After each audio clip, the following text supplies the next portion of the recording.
PC को format करने से पहले कुछ बेसिक चीज़ों की जानकारी आपको होना बहुत ही ज़रूरी है, जैसे कि ड्राइव क्या होता है, ड्राइव का पार्टीशन क्या होता है, ड्राइव का पार्टीशन क्रिएट करना क्या होता है,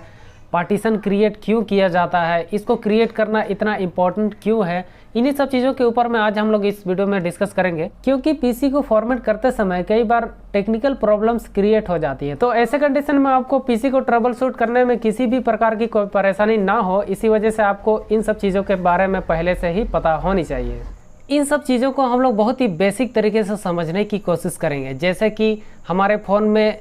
किसी भी स्टोरेज कैपेसिटी के लिए एक मेमोरी कार्ड होता है, उसी प्रकार कंप्यूटर में स्टोरेज के लिए हार्ड डिस्क होता है। इसको आप ऐसे समझ सकते हैं जैसे कि कोई बड़ा मकान तैयार हो रहा है, तो उसमें बहुत सारे भाग होंगे और उन भागों को क्या बोला जाता है, कमरा बोला जाता है। तो उसी प्रकार हमारा जो हार्ड डिस्क होता है, कंप्यूटर का जो मेमोरी कार्ड होता है, तो मेमोरी कार्ड के भी अलग अलग कई सारे भाग होते हैं जिनको हम लोग बोलते हैं ड्राइव या पार्टीशन। और जिस प्रकार हम लोग कमरों को अलग अलग नामों से पुकारते हैं, जैसे कि restroom room, drawing room, bedroom, उसी प्रकार हम लोग कंप्यूटर का जो हार्ड डिस्क होता है उसका जो ड्राइव होता है उसको भी हम लोग अलग अलग नामों से पुकारते हैं, जैसे कि C drive, E drive, F drive, G drive. इस प्रकार से अलग अलग नामों से इसको बुलाया जाता है। और मकान के केस में कोई एक ऐसा रूम भी होता है जहाँ पे बहुत सारी इंपॉर्टेंट चीज़ें रखी होती हैं। अगर वहाँ पे कोई बच्चा अगर घुस गया तो किसी प्रकार की गड़बड़ी कर सकता है। तो इसी प्रकार से कंप्यूटर के हार्ड डिस्क के केस में भी कोई एक पार्टीशन या कोई एक ड्राइव ऐसा भी होता है जो बहुत ही इम्पोर्टेंट होता है,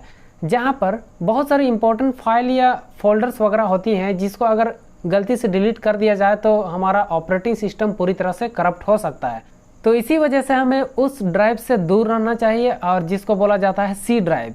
और सी ड्राइव ही एक ऐसा इंपॉर्टेंट ड्राइव होता है जिसमें हमारे सारे सॉफ्टवेयर इंस्टॉल्ड रहते हैं। और सबसे ज़रूरी बात तो ये है कि हमारा जो ऑपरेटिंग सिस्टम है, चाहे विंडोज़ 7 हो, चाहे विंडोज़ 10 हो या विंडोज़ 11 है, जो भी हमारा ऑपरेटिंग सिस्टम है वो हमारा इसी सी ड्राइव में ही इंस्टॉल्ड रहता है। और सबसे ज़रूरी ध्यान देने वाली बात यहाँ पर यह है कि जब हम लोग पीसी को फॉर्मेट करते हैं तो हमारा जो पहले से जो ऑपरेटिंग सिस्टम हमारे पीसी में इंस्टॉल्ड है उसको हम लोग फॉर्मेट कर लेते हैं, मतलब कि एक तरह से उसको डिलीट कर लेते हैं, और उसके बाद हम लोग उसी जगह में यानी कि सी ड्राइव में ही नए ऑपरेटिंग सिस्टम को इंस्टॉल करते हैं।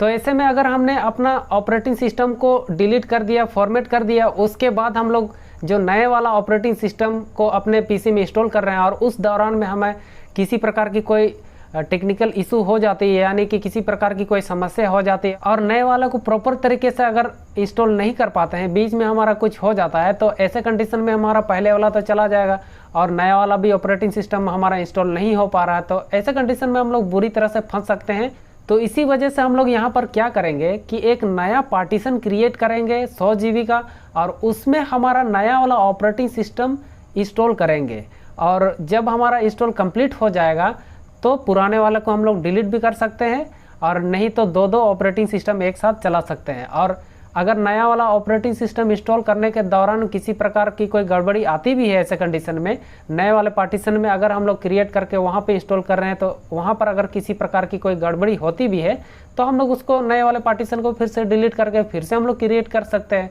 तो यहाँ पर हमें किसी प्रकार की कोई परेशानी नहीं होगी। तो इसी वजह से यहाँ पे कॉन्सेप्ट आता है एक नया पार्टीशन क्रिएट करने का। तो इसी वजह से आपको नया पार्टीशन क्रिएट करना आना बहुत ही ज़रूरी है, जो कि हम लोग नेक्स्ट वीडियो में सीखने वाले हैं। नेक्स्ट वीडियो में हम लोग पार्टीशन को क्रिएट करना सीखेंगे कि प्रैक्टिकल तरीके से ये किस तरह से पार्टीशन क्रिएट किया जाता है।